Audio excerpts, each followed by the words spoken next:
Shard Squad released recently, and I think I came into this game expecting too much, because this game did not live up to my expectations. But before I get on a tangent on this game, let's go over what this game actually is first. The game is basically Pokémon in a roguelite formula. You have these quite adorable creatures you play as, and they all have different abilities, and they all belong to different damage types, so fire, electric, water, nature, and crystal. And there are 4 of each elemental creature for each type. So a few characters to unlock. And in standard roguelike fashion, you have different stages with different environments, you can choose difficulty, and completing one unlocks the next one. Pretty basic so far, and that's honestly kind of my takeaway of the whole game. It is just a bare minimum of a roguelite. Gameplay wise, on a run, it plays fine, you're moving around, avoiding damage, level up, upgrading your abilities, and after a while a boss spawns and you kill it to unlock the next map.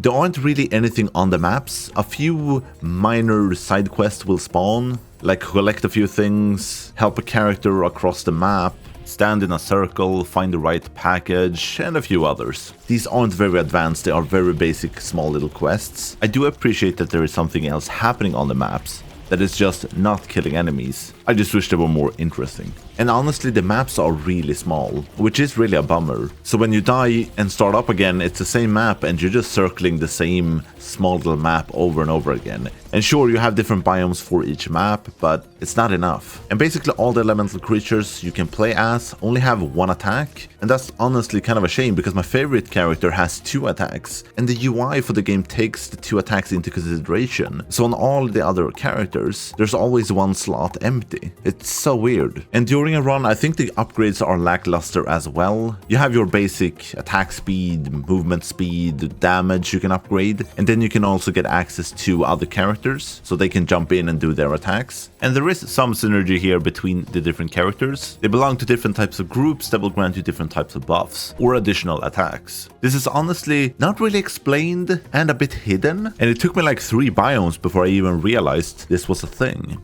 But if you hit the tab, either when you have an upgrade or in the pause menu, you get to see this menu of all the different traits as they are called. And yes, you do see this when you're choosing a new squad member. You have the 3 symbols at the bottom displaying their skill, their synergy, and their effect. But I didn't know there were a whole system to this. I do still think this system is kind of weak, as you can only get 5 additional squad members during each run. And these synergies aren't that crazy. I appreciate that there is something more here than just straight up attacks with the different squad members, but I wish this was fleshed out more. The attacks were more crazy, the effects were more crazy. It's still so tame. It just feels like they've done the bare minimal, and that kind of sucks. And I mean, the hub isn't better either. It has all the standard things: the character overview, the next missions. The game can be played in co-op, that is kind of cool. And then you of course have your passive upgrades for the count, so all characters gets affected by this. And that's more health regen, armor crit, the different elemental damage increase, and even these are minuscule. Just take the health point upgrade here. From level 6 to 7, you increase your health from 42 to 49. That's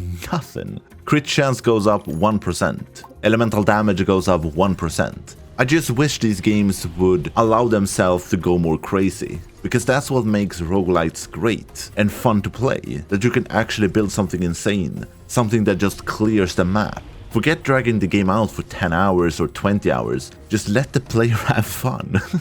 I don't get this. And then there is some lore and the relic system. So you can have 2 relics equipped, and there are like 100 of these relics in the game. And these have the most impact, like cooldown reduction of 12.5%. That 0.5 really important, you know? Why just not make it flat 10 or 20? No, 12.5, important. And it's not like effort didn't go into this game. Like mechanically it works. You have kind of a cute pixelated style. To me it feels a bit flat, washed out. There's something off-putting about this graphics, but it's there. You have music, you have honestly a good design of characters, but for me they've played it so safe. And it made the game so uninteresting to me. And it just falls in this category of mediocre roguelites. The games that doesn't take a risk. There's nothing unique here, unfortunately. And this will surely appeal to some people. I think the Pokémon similarities would be enough for a lot of people to actually try out this game, play it for a bit. And I'm definitely no game developer, but there are countless roguelites that are better and more interesting that I would rather recommend than this one, unfortunately.